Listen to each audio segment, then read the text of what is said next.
हरे कृष्णा। नमो ओम विष्णुपादाय कृष्णपृष्ठाय भूतले श्रीमते भक्ति वेदांत स्वामिनिते नामिने।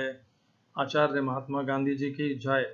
हरे कृष्ण कृष्ण कृष्ण हरे हरे, हरे राम राम राम हरे हरे। हरे कृष्णा। कल हमने चर्चा की थी दूसरे अध्याय का 64वां श्लोक। प्रसंग चल रहा है, अर्जुन ने भगवान से पूछा कि स्थित प्रज्ञ कैसे बोलता है, क्या भाषा बोलता है, कैसे बैठता है और कैसे चलता है। अर्थात अर्जुन भगवान से स्थिति प्रज्ञ के आचरण के विषय में पूछ रहे हैं और भगवान ने पिछले श्लोक में क्या कहा था उसका हम एक बार पुनर्कथन कर लेते हैं। दूसरे अध्याय का 64वां श्लोक आपके सामने। राग द्वेष वियुक्तैस्तु विषयानिन्द्रियैश्चरन् आत्मवश्ये विधेयात्मा प्रसादम् अधिगच्छति। हिंदी अनुवाद गीता यथारूप श्रील प्रभुपाद। किंतु समस्त राग तथा द्वेष से मुक्त एवं अपनी इंद्रियों को संयम द्वारा वश में करने में समर्थ व्यक्ति भगवान की पूर्ण कृपा प्राप्त करता है। कर सकता है नहीं, प्राप्त करता है, कर लेता है। तो इस श्लोक में भगवान कहते हैं राग और द्वेष से विमुक्त वियुक्त स्तु अच्छे तरह से उनसे मुक्त हो जाने के पश्चात मनुष्य विषयों में विचरण करता हुआ भी अपने आत्मा को स्थिर दृढ़ रख पाता है, मन को स्थिर दृढ़ रख पाता है और इस प्रकार के आचरण से राग द्वेष से विमुक्त हो जाने के पश्चात वह भगवान की कृपा, भगवान का प्रसाद पा लेता है। भगवान के प्रसाद और कृपा को प्राप्त कर लेने से क्या उस मनुष्य को लाभ होता है वह भगवान अगले श्लोक में बताएंगे, जो है दूसरे अध्याय का 65वां श्लोक। तो ये दोनों श्लोक एक दूसरे से संबंधित है, जुड़े हुए हैं। 64वें श्लोक में भगवान बोलते हैं किस प्रकार भगवान की कृपा और भगवान का प्रसाद प्राप्त किया जा सकता है। साधन है राग और द्वेष से अच्छे तरह से विमुक्त हो जाना और मन को सदैव नियंत्रित रखना और विषयों में विचरण करता हुआ कर्मयोग में सदैव लगे रहना या भक्ति योग में लगे रहना। इस प्रकार ये लक्षण भगवान बताते हैं कैसे भगवान की कृपा और प्रसाद को प्राप्त कर सकते हैं। अब अगले श्लोक में भगवान बताएंगे कि प्रसाद को पा जाने के बाद वो व्यक्ति को क्या लाभ होता है। दूसरे अध्याय का 65वां श्लोक आपके सम्मुख। प्रसादे सर्व दुःखानां हानिरस्य उपजायते प्रसन्न चेतसो याशु बुद्धि पर्यवतिष्ठते। हिंदी अनुवाद गीता यथारूप श्रील प्रभुपाद। इस प्रकार कृष्ण भावनामृत में तुष्ट व्यक्ति के लिए संसार के तीनों ताप नष्ट हो जाते हैं और ऐसी तुष्ट चेतना होने पर उसकी बुद्धि शीघ्र ही स्थिर हो जाती है। English translation Gita as it is Swami Prabhupada. For one who is so situated in the divine consciousness, the threefold miseries of material existence exist no longer. In such a happy state, one's intelligence soon becomes steady. इस श्लोक में प्रयोग किए गए संस्कृत शब्दों के अर्थ हैं प्रसादे, भगवान की अहेतु की कृपा प्राप्त होने पर। यही हमने दूसरे अध्याय के 64वें के आखिरी के शब्दों में भगवान यही कहते हैं, वह राग द्वेष वियुक्तस्तु विषयानिन्द्रियैश्चरन् आत्मवशे विधेयात्मा प्रसादम अधिगच्छति। वह भगवान की कृपा, अहेतु की कृपा को, भगवान के प्रसाद को प्राप्त कर लेता है। और यहाँ पर इसी से प्रारंभ कर रहे हैं। क्या प्रारंभ कर रहे हैं? प्रसादे, भगवान की अहेतु की कृपा प्राप्त होने पर सर्व दुखा नाम, सर्व अर्थात सभी दुखा नाम, भौतिक दुखों का हानि ही, क्षय नाश, अस्य उसके उपजायते होता है, प्रसन्न चेतोषो, प्रसन्न चित्त हो जाता है वह, याशु ही निश्चय ही, आशु तुरंत, बुद्धि परि पर्याप्त, वतिष्ठते स्थिर हो जाती है। दूसरे अध्याय का 65वां श्लोक, इसका तात्पर्य पढ़ते हैं गीता यथारूप से। तात्पर्य कुछ दिया ही नहीं है, प्रभुपाद ने कुछ भी तात्पर्य नहीं दिया है। यह श्लोक अत्यंत महत्वपूर्ण है, इसके ऊपर विशेष ध्यान दीजिए, क्योंकि भगवान की कृपा प्राप्त करने से क्या होता है वह इसी श्लोक में दिया हुआ है। क्या दिया है भगवान ने? उसके सारे दुखों का नाश हो जाता है। ओम अज्ञानतिमिरन्धस्य ज्ञानाञ्जनशलाकया चक्षुरुन्मीलितं येन तस्मै श्रीगुरुवे नमः। एकं शास्त्रं देवकीपुत्रगीतम् एको देवो देवकीपुत्र एव एको मन्त्रस्तस्य नामानि यानि कर्मापेकं तस्य देवस्य सेवा। हरे कृष्णा। सबसे पहले मैं आपसे क्षमा चाहता हूँ, पिछला जो वीडियो था दूसरे अध्याय का 64वां श्लोक वो कुछ ज़्यादा ही समय का हो गया, वो कुछ 47 मिनट के आसपास का हो गया। आज का वीडियो एकदम समय पर 30 मिनट के अंदर ही समाप्त करने का पूरा प्रयास करूंगा। विषय पर आ जाते हैं। इस श्लोक में भगवान कहते हैं प्रसादे सर्व दुखा नाम। भगवान की अहेतु की कृपा प्राप्त करने से उस स्थितप्रज्ञ के समस्त, किसके? स्थितप्रज्ञ के, साधक के नहीं, साधारण मनुष्य के नहीं। हमने 3 तरह के मनुष्यों की भगवान इसमें चर्चा करते हैं। यह हमने देखा था दूसरे अध्याय के 55 से लेकर के 58 या कह सकते हैं 59 में भी एक पंक्ति आती है जिसमें भगवान स्थितप्रज्ञ का वर्णन करते हैं। दूसरे अध्याय के 59वें श्लोक की पहली पंक्ति और 60 और 61 इन श्लोकों में भगवान स्थितप्रज्ञ के पथ पर जो साधक हैं उनके विषय में बताते हैं, और 62 और 63 में भगवान बताते हैं साधारण मनुष्य की जो भोग, ऐश्वर्य, आसक्ति, कामना, क्रोध, सम्मोह, स्मृति विभ्रम और बुद्धिनाश और राक्षसी स्वभाव से इस चक्र में निरंतर लगे रहते हैं, जुटे रहते हैं। इस प्रकार 3 मनुष्यों की भगवान यहाँ पर चर्चा अर्जुन को बता रहे हैं। उपदेश 3 मनुष्यों के स्वभाव और आचरण का भगवान अर्जुन को बता रहे हैं। और अब भगवान बता रहे हैं दूसरे अध्याय के 64वें श्लोक से, जहां पर उन्होंने 59वां श्लोक समाप्त किया था, उसके आगे स्थितप्रज्ञ का आचरण। और भगवान कहते हैं कि जब उस राग द्वेष से वो अच्छी तरह से मुक्त हो जाता है तो इंद्रियों के बीच में, इंद्रियों की उपस्थिति में भी विचरण करता हुआ वो कभी भी भटकता नहीं है और अपने मन को स्थिर रख पाता है, और इस कारण वह भगवान की कृपा को प्राप्त कर लेता है। तो आप देखेंगे ये जो श्लोक था इसमें इस प्रकार का जो हमने दूसरे अध्याय का 64वां श्लोक किया था उसके आगे ही ये श्लोक आ रहा है। प्रसादे सर्व दुखा नाम हानि रस्योपजायते।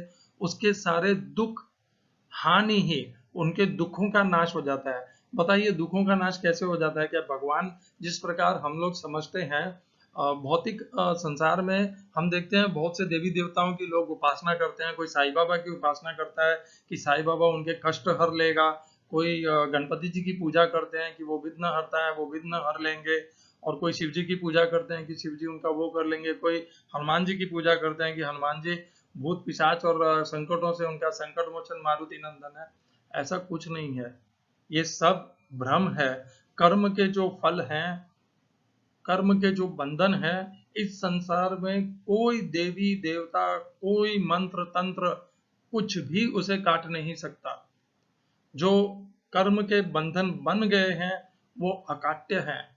भगवान यहाँ पर जो ये तो हम तो साधारण भक्त हैं, हम भगवान हनुमान जी की उपासना करते हैं, शिव जी की उपासना करते हैं, और हमारे में इतनी योग्यता भी नहीं है, और फिर भी हम समझते हैं कि हम कर्म बंधन से मुक्त हो जाएंगे।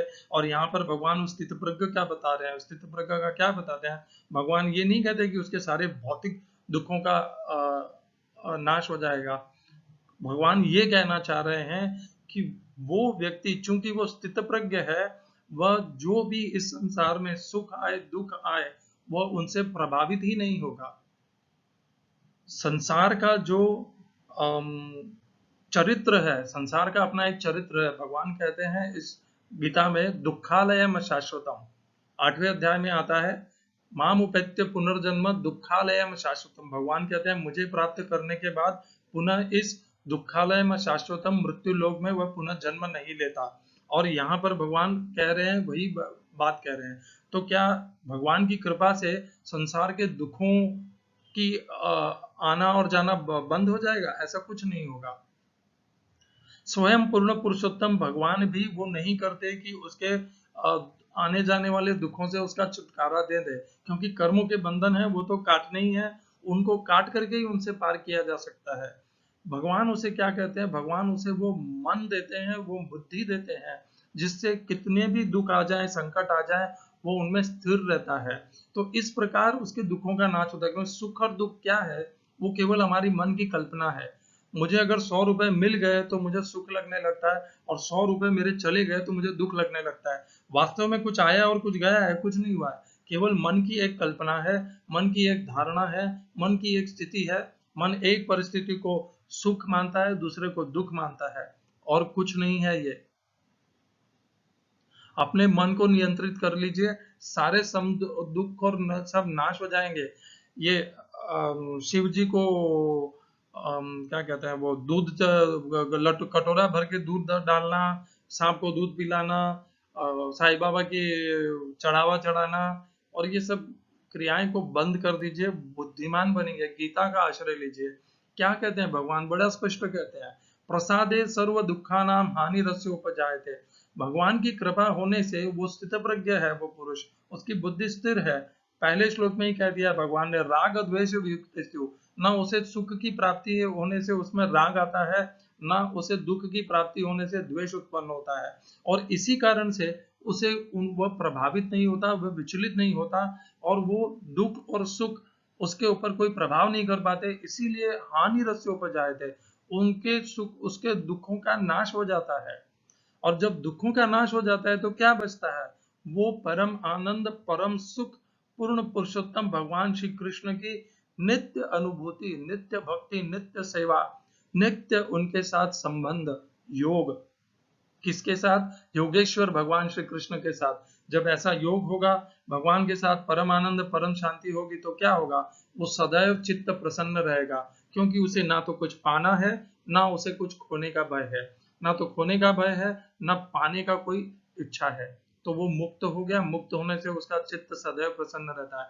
हमारा चित्त क्यों दुखी रहता है, अरे मेरा ये पैसा कहीं लग नहीं जाए, कहीं डूब नहीं जाए, मैं उसको दे दूंगा, वह कहीं मुझे वापस नहीं देगा, तो हमें भय सदैव सताता है। अरे ये मुझे प्राप्त हो गया, अब तो मुझे आज गाड़ी आ गई, आज मेरा ये नौकरी का मेरा नौकरी में मेरी बढ़ोतरी हो गई, प्रसन्न हो गए। तो ये जो आने और जाने वाली चीजों से हम संसार के सुख और दुख, जो आने परिवर्तनशील हैं, जो अनित्य हैं, उनसे हम अपने आप को प्रसन्न कर लेते हैं, दुखी कर लेते हैं।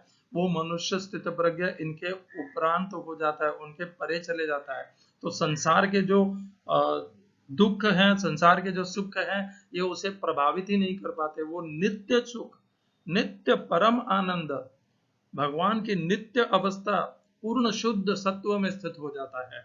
यहाँ पर गीता यथारूप में जो दुखा नाम भौतिक दुखों का अंत कहा है, दुखों के अंत नहीं होते, दुखों की प्रभावित होना बंद हो जाते हैं। दुख तो आएंगे। स्वामी विवेकानंद जी इतने बड़े ज्ञानी हैं, इतने बड़े योगी हैं, उनको कैंसर हो गया, गले का कैंसर। क्या उनके दुखों का अंत हो गया? नहीं, दुखों का अंत नहीं हो सकता। ये संसार दुखालयम शाश्वतम है। हमें हमारे मन से दुख को हमें प्रभावित करने से रोकना है, और सुख आए तो उनसे भी प्रभावित नहीं होना है। और उदाहरण दे देता हूं आपको, महात्मा गांधी जी, तो उनके 4 पुत्र थे, चारों पुत्र योग्यता में महात्मा गांधी जी के जो उनकी जो विचार थे उनके अनुसार नहीं थे, तो क्या वो दुखी हो जाते? नहीं। जो भी प्राप्त होगा उसमें सम रहना है, यह कर्म योगी का भाव है। श्रील प्रभुपाद ने इतने प्रयास किए, वो जब भारत में थे उन्होंने इतनी बार चेष्टा की कि वो अपना एक लीग ऑफ डिवोटीज उन्होंने पहले स्थापित करने के प्रयत्न किए। इतने सारे अनेकों प्रयत्न किए उन्होंने भगवत गीता लिखी, और उनकी धर्मपत्नी ने उस भगवत गीता की लिपि को उठा करके केवल कुछ तुच्छ घर की घरेलू वस्तुओं के लिए उसे बेच दिया, उसका सौदा कर लिया।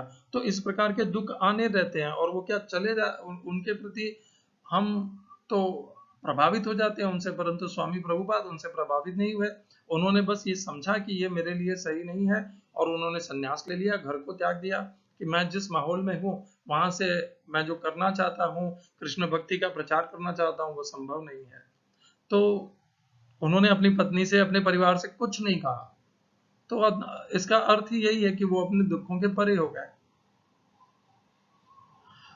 तो कहने का भाव भगवान यही कहते हैं दूसरे अध्याय के 65वें श्लोक में, कि उस मनुष्य की बुद्धि स्थिर हो जाती है, बुद्धि पर्यवतिष्ठते, उसकी बुद्धि पूर्णतया स्थिर हो जाती है। किसमें स्थिर हो जाती है? भगवान की भक्ति में, भगवान की सेवा में, भगवान की भक्तों की भक्ति में, सेवा में, और भगवान के अंश रूप प्राणियों की भक्ति और सेवा में। यदि वो कर्म योगी है तो भगवान के अंश रूप प्राणियों की भक्ति और सेवा में वो स्थिर हो जाता है। यदि वो भक्ति योगी है तो भगवान के भक्तों की भक्ति और सेवा में स्थिर हो जाता है और उसमें आनंद प्राप्त करता है। इसी से संबंधित एक श्लोक और है भगवत गीता में, जो इससे हमें उसको साथ जोड़ करके अध्ययन करने से दूसरे अध्याय का 65वां श्लोक का और अच्छा अर्थ हमें समझ में आएगा। वह श्लोक 5वें अध्याय का 24वां श्लोक, युवंत सुखो अंतरा राम तथांतर ज्योतिरेव यः स योगी ब्रह्म निर्वाणम ब्रह्म भूतो अधिगच्छति। हिंदी अनुवाद गीता यथारूप श्रील प्रभुपाद। जो अंतःकरण में सुख का अनुभव करता है, जो कर्मठ है और जो अंतःकरण में ही रमन करता है तथा जिसका लक्ष्य अंतर्मुखी होता है, वह सचमुच पूर्ण योगी है। वह परब्रह्म में मुक्त पाता है और अंततो गत्वा ब्रह्म को प्राप्त होता है। English translation Gita as it is Swami Prabhupada. One whose happiness is within, who is active within, who rejoices within, and is illuminated within, is actually the perfect mystic. He is liberated in the Supreme and ultimately he attains the Supreme. तो जहां पर हमने दूसरे अध्याय का 65वां श्लोक में हमने क्या पढ़ा था? प्रसादे, प्रसाद क्या है? भगवान की कृपा, हेतु की कृपा, उससे उसका क्या होता है? उसके सारे दुखों का अंत हो जाता है, क्योंकि दुख उसे प्रभावित नहीं कर सकते। प्रसन्न चेतसो याचो, वो सदैव प्रसन्न रहता है। और उसी के आगे ये श्लोक आता है 5वें अध्याय का 24वां श्लोक, योंत सुखो, उसको भगवान की कृपा प्राप्त है उस स्थितप्रज्ञ को, इसीलिए वो अंतःकरण में सदैव प्रसन्न चेतसो, अंतःकरण में सुख प्राप्त करता है, सदैव सुखी रहता है। अंतरा राम, वो सदैव भीतर की अंतर्मुखी रहता है, उसे बाहर के विषयों से भले वो दुख देने वाले हो या सुख देने वाले हो, उनसे वो प्रभावित नहीं होता, उनके प्रति आकर्षित भी नहीं होता। तो उसमें क्या हो गया? वो अंतर राम है, वो भीतर के में ही खुश है, प्रसन्न है। और क्या है? तथांतर ज्योतिरेव, उसके भीतर ही ज्ञान है। वो ज्ञान ढूंढने बाहर नहीं घूम रहा है कि मुझे वस्तुओं से ज्ञान लेना है, अनुभव लेना है, वैसा नहीं है। उसके ज्ञान, भगवान ने स्वयं उसके हृदय में ज्ञान का प्रकाश फैला दिया है, इसीलिए वह अंतर ज्योति रेव यः। उस प्रकार का योगी जो स्थित प्रज्ञ है, जिसके अंतर में सुख है, जो सदैव प्रसन्न रहता है, प्रसन्न चित्त, जिसका चित्त प्रसन्न रहता है, जो अंदर ही भीतर ही खुशी है, जिसके भीतर ही ज्ञान का प्रकाश फैल गया है, वो क्या होता है? सयोगी ब्रह्म निर्वाण, वो पूर्ण योगी है।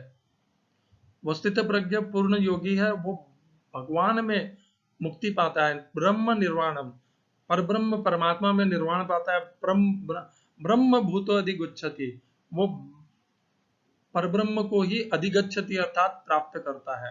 तो यह होती है उसकी गति। और हम क्या समझते हैं? मैंने बहुत से ये चर्चाएं सुनी है, वो चर्चा में कहते हैं आप ध्यान लगा करके बैठो, आपको लाल प्रकाश दिखेगा, पीला प्रकाश दिखेगा, आपके पीठ के हिस्से में कुंडलिनी शक्ति जागृत होगी, ऊपर जाएगी, ये चक्र खुलेगा, वो चक्र खुलेगा, ये खुलता जाएगा, इससे आपकी बुद्धि से, ऐसा कुछ नहीं होता। आप भगवत गीता पढ़िए, मेरी विनंती है, भ्रमित मत होइए। भगवान ने कहीं भी कुंडलिनी शक्ति का, किसी प्रकाश का जिक्र नहीं किया है, कोई चर्चा नहीं की है भगवत गीता में। ये तो हमारे आज के योग के जो बनाए हुए योगों की पद्धतियां हैं, कुंडलिनी शक्ति, और वो लक्ष्य भी नहीं है भगवत गीता का, तो निश्चित ये लक्ष्य नहीं है। और वो कुंडलिनी शक्ति वैसे तो अव्वल कुछ जागृत होगी नहीं, यदि मान लीजिए जागृत हो भी गई, उससे प्राप्त क्या होगा? वो तो कोई साधन भी नहीं है। भगवान यहाँ पर स्पष्ट कहते हैं क्या साधन है?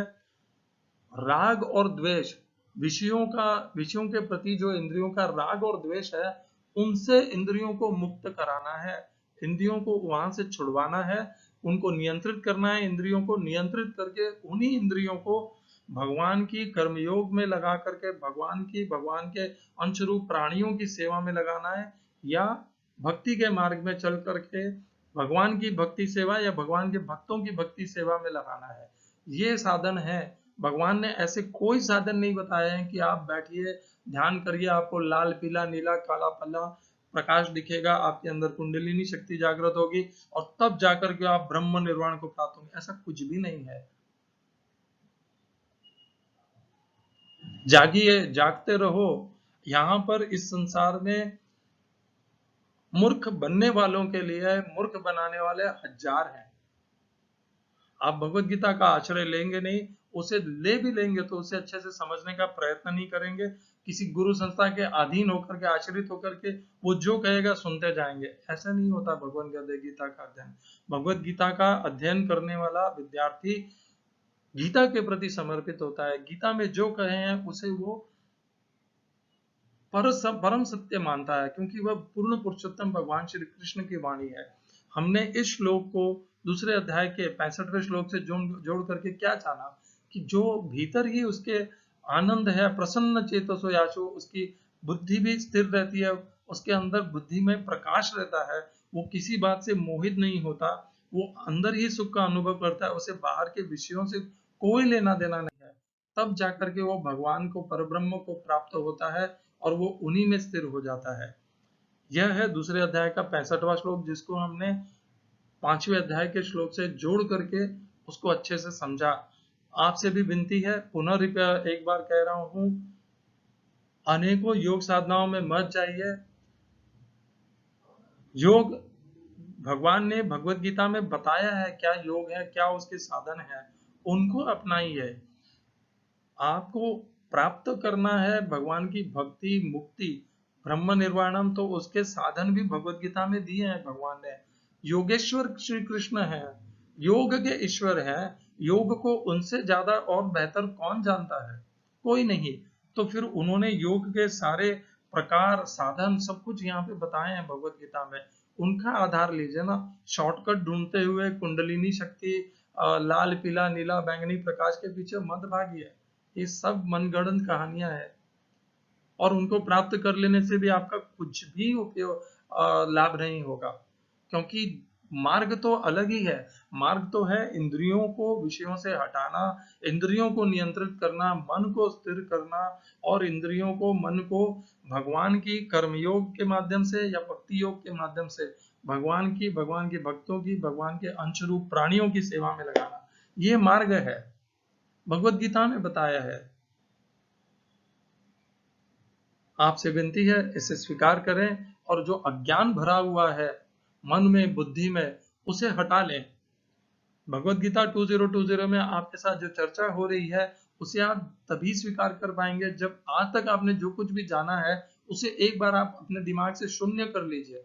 ये समझ लीजिए आज जो भी आप समझ रहे हैं वो पहली बार समझ रहे हैं। इस प्रकार का भाव रखने से ही जो आपने आज तक सुना है, समझा है, उसको त्याग दीजिए, क्योंकि भगवत गीता 2020 में आपको सत्य, अक्षरशः जो गीता का ज्ञान है, उपदेश है, स्वयं भगवान श्री कृष्ण है, स्वयं भगवान श्री कृष्ण की वाणी है।